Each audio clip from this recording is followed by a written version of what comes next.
What's up, everybody? Welcome back once again to another episode of Axel's Analysis. As always, I am your host, your NXT nerd and your indie informer, Axel Mulligan. And I'm taking a different side this week with the show. NXT this week was more so of a review show. We have Renee Young, Corey Graves, blah blah blah. This is what happened in 2014. I've seen it once, I don't need to see it again, so I'm not going to review it again. We did get the NXT Women's Championship rematch between Sasha Banks and Charlotte. Charlotte won. I didn't watch the match. Yeah, there we go. I watched literally the first 10 minutes of the show, which just sort of focused on.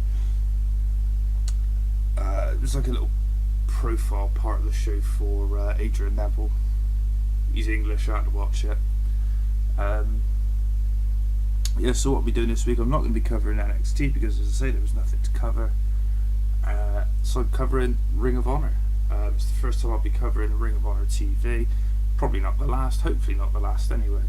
But yeah, it was just a really good show. And I mean, Ring of Honor, what I find with them is that they are miles and miles ahead of the game in terms of entertainment. Sorry, not entertainment necessarily, but wrestling quality on the screen. I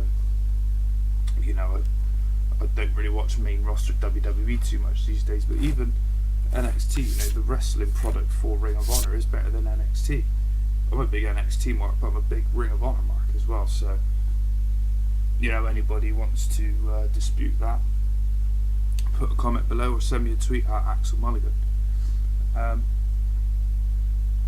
yeah, Ring of Honor, they're just so far ahead of the game when it comes to putting on a great wrestling show. They really are. The fans really get into the matches, and they generally know what the fans want. They don't necessarily give them what they want, but they know what the fans want, and they give them as close to what they want as they can.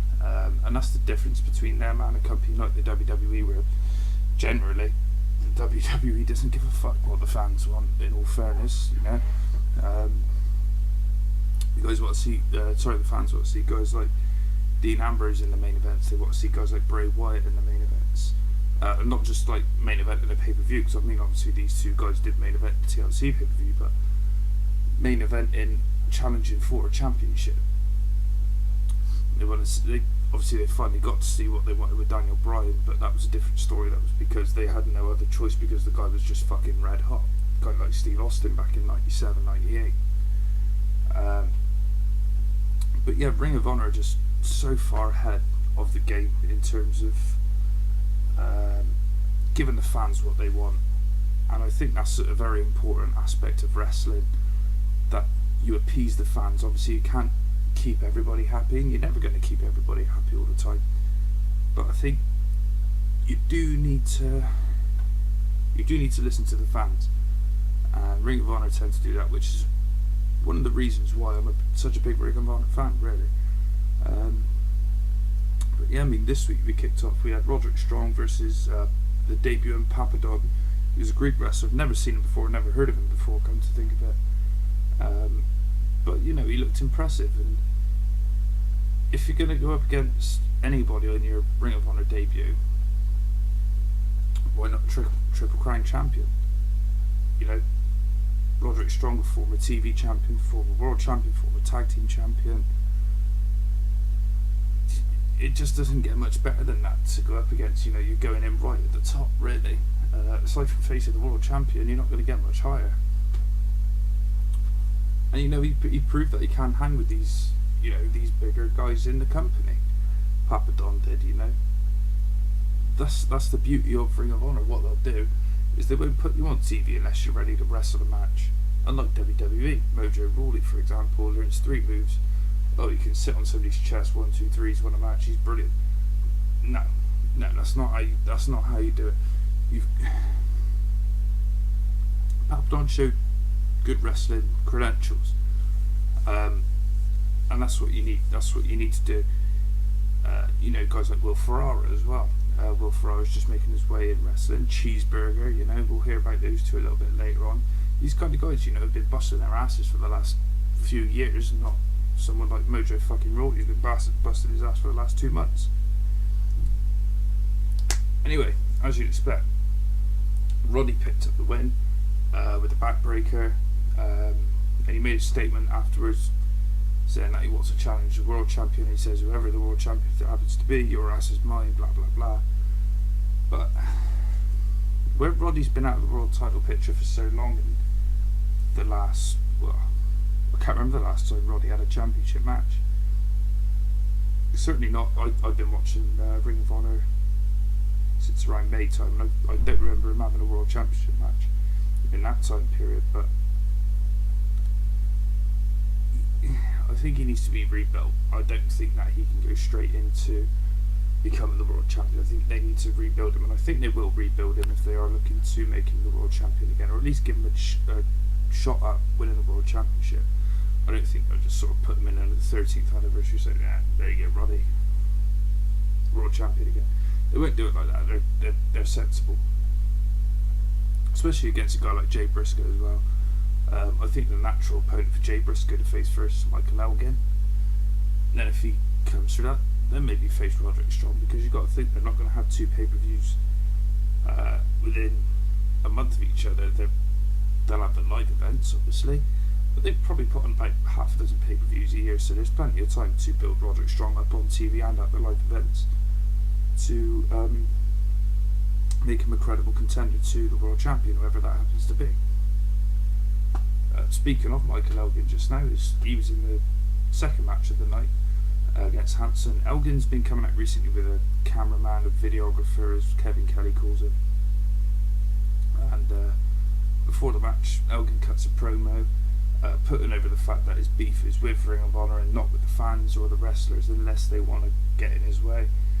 Elgin sort of takes a look around the crowd and says, looks like the people came to see a fight, and Kevin Kelly's just thinking, or he's saying, oh, don't do it, because what he's been doing recently, he's been saying, well, people want to come for a fight, so he lies down on the mat waiting for somebody to pin him.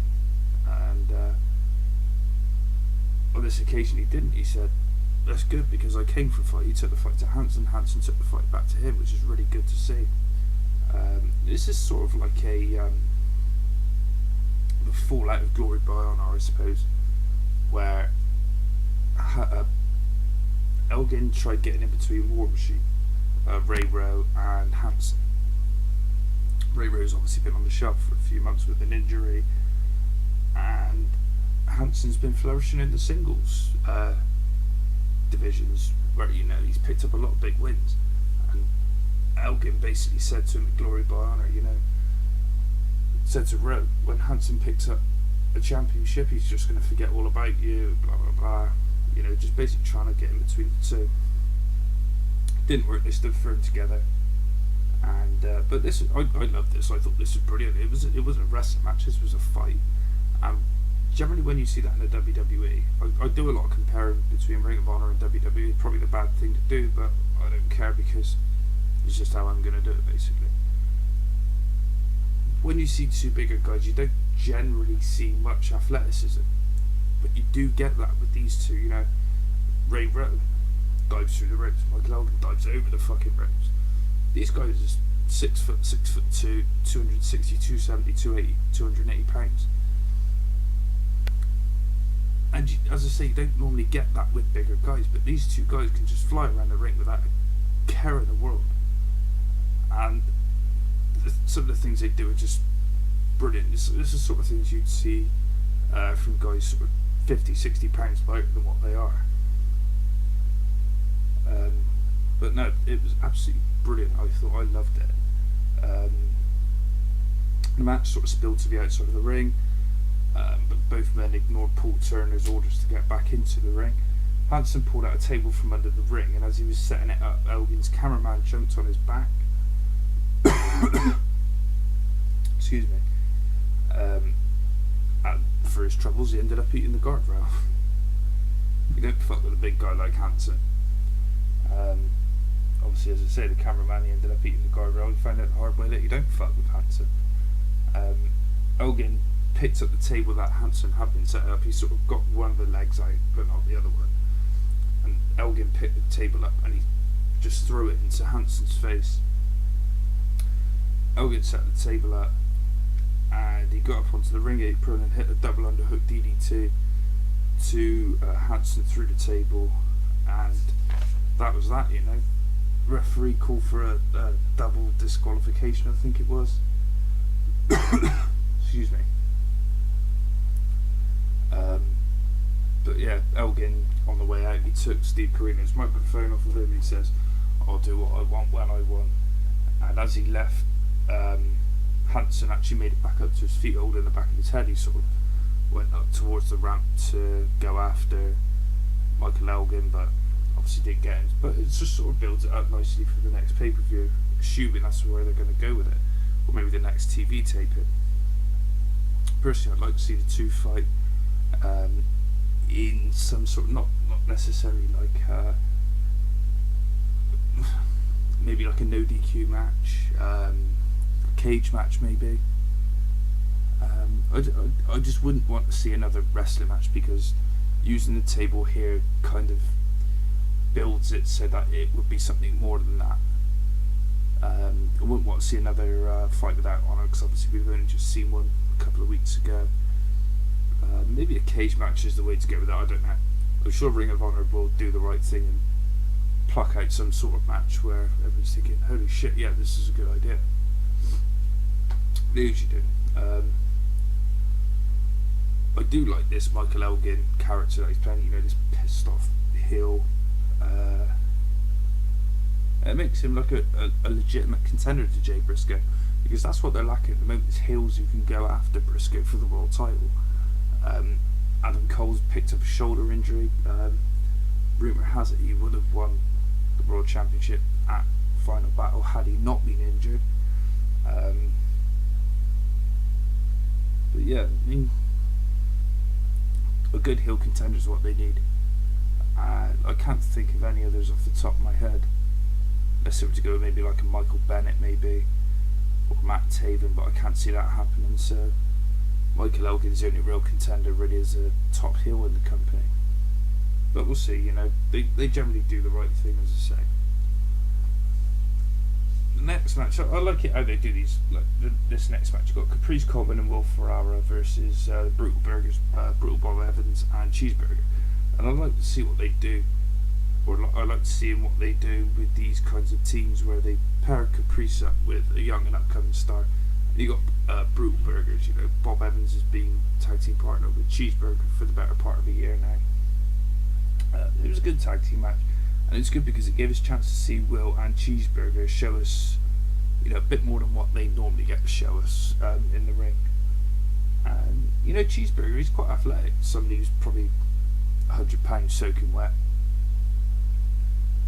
But I enjoyed the match. I thought it was really good. You know, Caprice, as I say, keeps putting over these young guys, you know.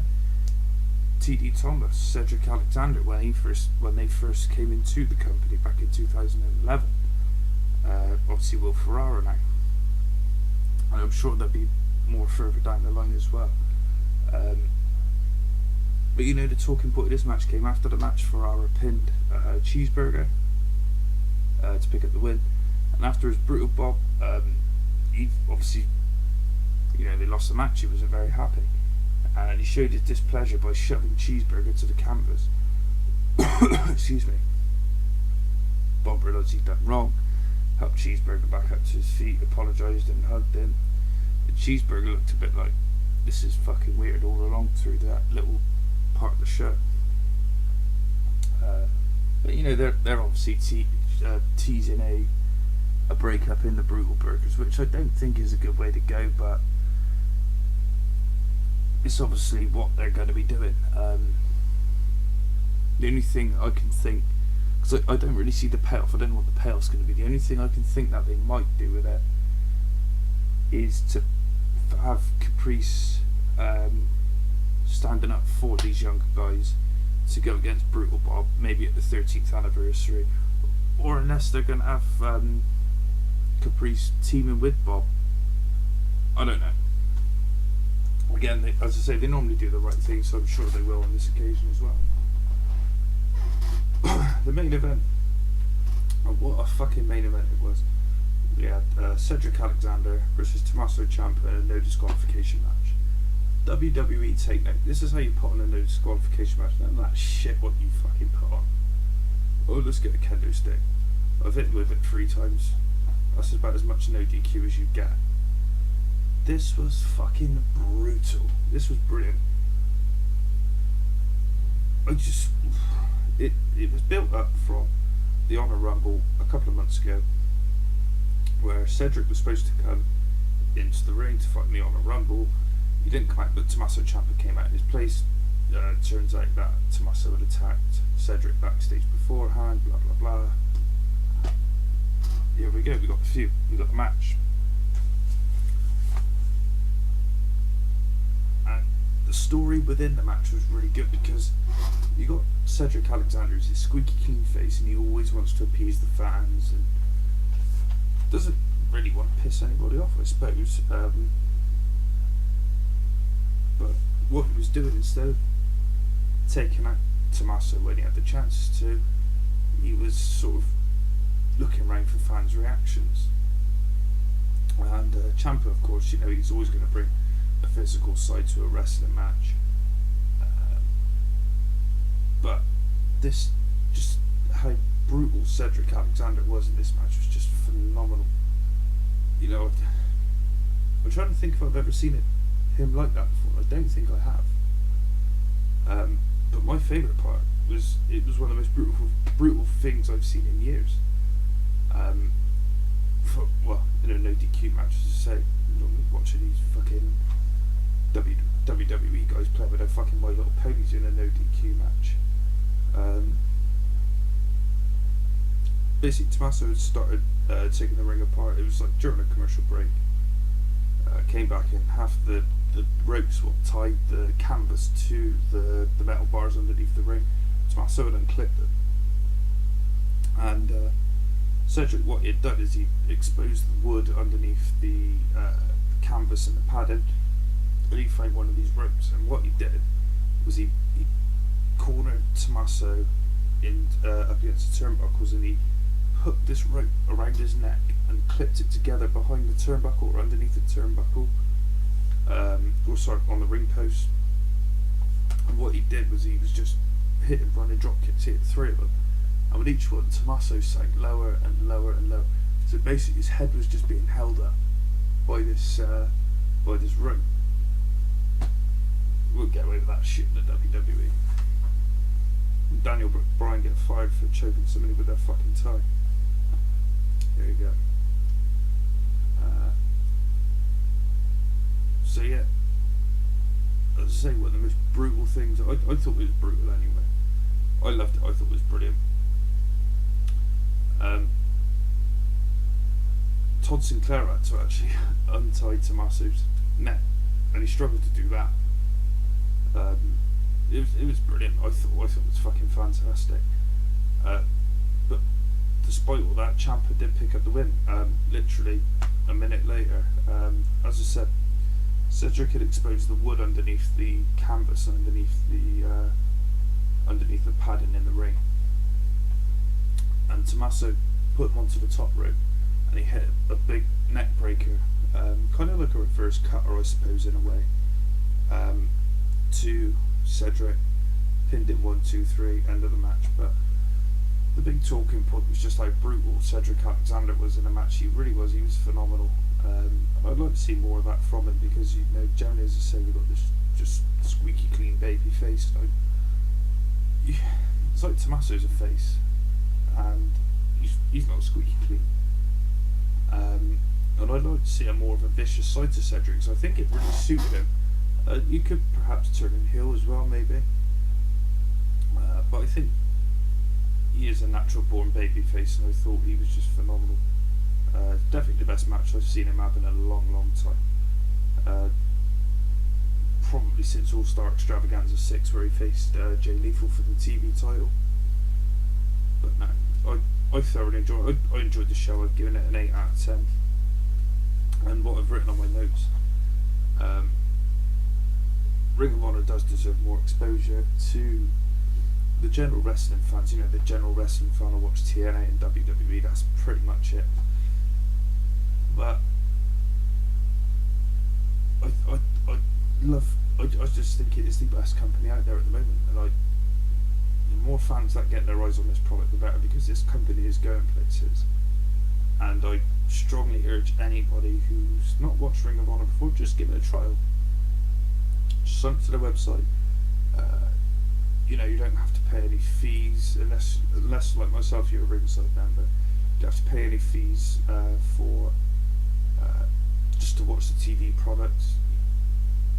You get sort of benefits for the Ring of Honor store, where you get percentages off every now and then if you take up the free membership. And if you are a ringside member as well, you get 15% off of any merchandise or DVD orders. You get TV before the members that don't pay any membership fees. You get money off of pay-per-views and the live events that they post on the website. So it's definitely worth it. I gave it a shot, and I'm glad I did. You know, they put on some of the best wrestling matches of the year. They put on some of the best wrestling shows of the year, and in my opinion, the best wrestling show of the year, War of the Worlds, that they did with New Japan. But as I say, just especially with how bland the WWE is right now as well, if you've not checked out Ring of Honor, just give it a shot. That's as much as I can say. I know there's people that will back me up as well, talking people like Michael Cook, Tim Vicious. You know, these guys will back me up and say that this is probably the best product out there right now. So as I say, just give it a shot if you haven't already. Next week for Ring of Honor, which funny enough I won't be covering it because we've got New Japan's Wrestle Kingdom 9. But if, you know, it's just something to whet your appetite if you do want to watch next week. Red Dragon finals of Tag Wars. Basically, there was a tournament. You had 6 teams who would end up going to. That was on last week's episode. I can't remember the Briscoes face, but they went through. The Addiction, which is Christopher Daniels and Frankie Kazarian, the former Bad Influence, and Matt Sydal and ACH. Matt Sydal, the former Evan Bourne. They'll be challenging for the ROH World Tag Team Championships against Red Dragon. And then also, my guy, my favourite wrestler in the world right now, Adam Cole, going against Brian Kendrick. I don't really need to put it over any more than that, really. Adam Cole versus Brian Kendrick would sell out, you know, small arenas all over the United States, I would have thought. I just think that could be one of the wrestling matches of the year. I can't wait to watch it. You know, I'm a big fan of Brian Kendrick. As I say, Adam Cole's my favourite wrestler in the world right now. Tag Wars, the final of that should be absolutely brilliant as well. Yeah, as I said, if you've not watched Ring of Honor before, just give it a shot next week. See what you think. ROHWrestling.com. Just sign up for the free membership. I think if you sign up for the free membership, you get your TV on a Thursday. Just check it out. It's an hour long. Just give it a go. That's my pitch for Ring of Honor. It's probably shit, but who gives a fuck? Anyway, that's the end of the show. As I say, next week I will be covering Wrestle Kingdom 9. I'm going to try and bring the grappling greats back at some stage. When I do, if I do, I don't know. I like to bring it back, but it's just sort of having time to do the research and everything on it at the moment. But I'm hoping that'll be back the week after next. But we'll see.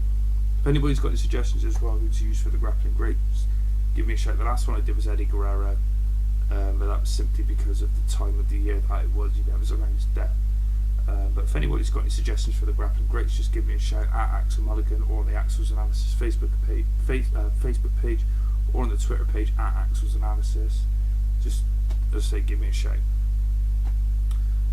Yeah, that's the end of the show. I'll put the shout outs in the link in the comments below. Yeah, see you for Wrestle Kingdom 9.